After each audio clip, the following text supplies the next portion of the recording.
Hello po sa lahat. Magandang araw po sa inyong lahat.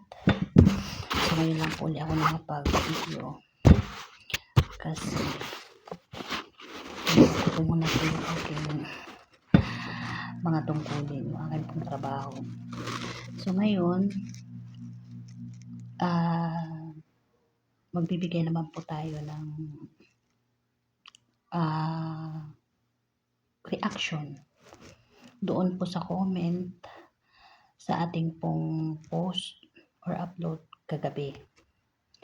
So ngayon ang bibigyan ko po ng comment na ito ay si Ma'am Teresa. So hindi ko na po kumplituhin yung buong pangalan niya, basta ito si Ma'am Teresa. Babasahin ko po yung comment ninyo.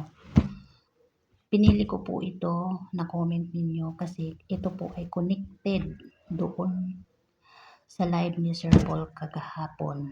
Yung sinabi niya part lang ng teleserye. So naging sila pero part ng teleserye.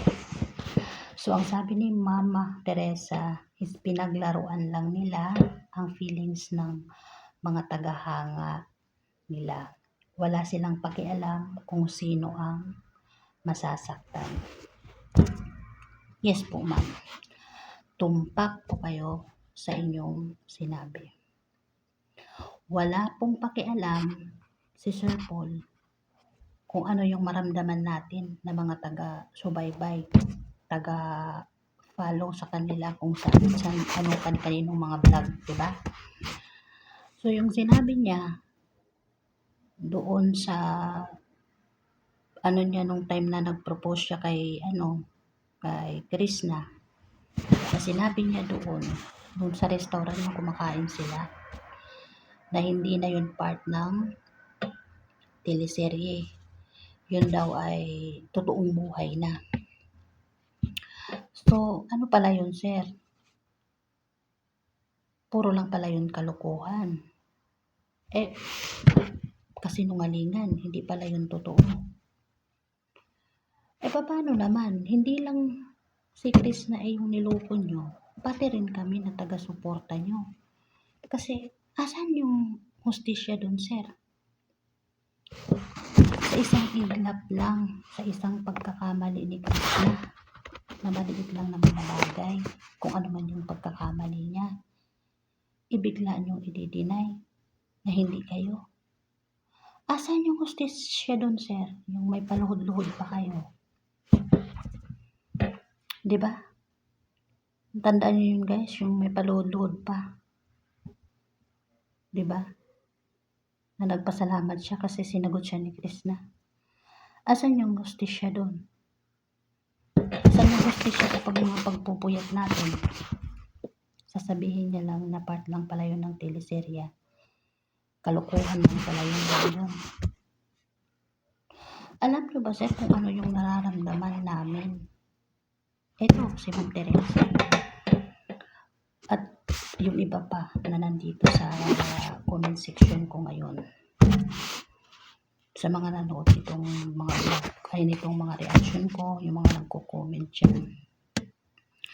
Nasaan ang mga hostisya nitong mga supporters nyo na to? Na nagkanda puyat-puyat para lang masuportahan kayo. Kasi naniwala kami na totoo lahat ng sinasabi nyo. Nasaan yung hostisya dun, sir? Sakit sa ulo yun, sir. Oy, hindi lang sa ulo, pati sa puso. Ang sakit. Alam nyo ba, sir, na ako iano ko na lang sa sarili ko. Ako bilang OFW dito sa Saudi. Alam niyo naman, pagkasambahay kayo, todo trabaho talaga yan. So, ang ginagawa ko is, nagtutuon ako, ang dami nila, di ba? Buong PB team sila. Para mapanood ko sila at mapasuportahan ko sila kasi naniniwala ako na totoo silang lahat, totoong tao silang lahat at mabubuting tao silang lahat. Nagpupuyat ako, natutulog ako ng alas 3 ng madaling araw para lang mapanood silang lahat. paikot ko silang lahat, mabigyan ko sila ng support sa bawat isa sa kanila. Asan yung hustisya dun, sir?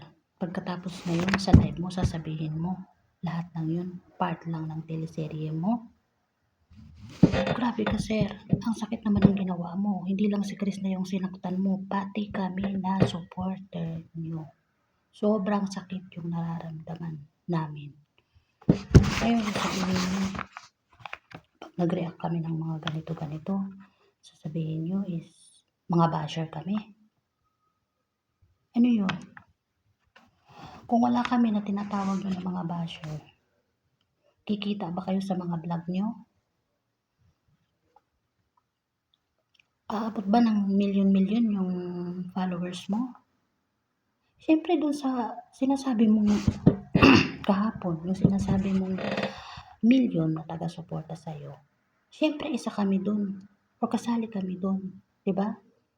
May mga ambag din kami, sir, doon sa milyon na sinasabi nyo. Tuwang-tuwa kayo kasi ang daming nagha-heart doon, nagre-red heart. Sa 13 live viewers na kahapon, maraming nagre-red heart. So, maraming sumusuporta doon sa sa live nyo. So, ang tingin nyo or pananaw nyo doon is maraming sumusuporta sa inyo kahit hindi na tama. Ganun ba yun, sir? Ay, naku, sir. Sa umpisa pa lang pala, naglulukuhan na tayo dito. Hindi pala to katotohanan. Wala palang mga katotohanan yung mga pinagsasabi nyo.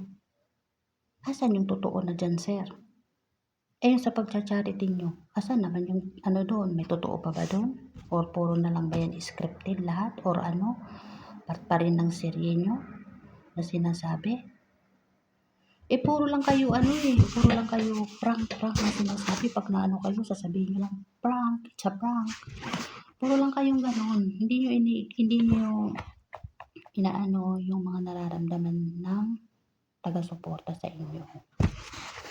Na pag naano kayo, sasabihin nyo na binabash kayo. Maging kayo, sir, maging patas kayo sa mga kagaya namin na nagsusuporta at nagpupuyat sa inyo. Maging patas po kayo. Kagaya nito si Ma'am Teresa. Alam ko to si Ma'am Teresa, kung ano yung nararamdaman ko nung nanonood ng live nyo. Alam ko, ganon din yung nararamdaman nito. Kaya napa-comment siya dito sa sa reaction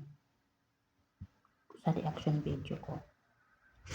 Yun lang, sir. Sana maging masaya ka sa ginagawa mo na paglaruan mo yung mga damdamin ng mga taga-suporta sa inyo or kami na sumusuporta sa inyo ng yung Chris Pao. Sana naging masaya ka doon na paglaruan mo kami. Lang guys, ang ko ngayon, sa susunod ulit, maghahanap ulit ako ng mga comments dyan na bibigyan natin ng boses.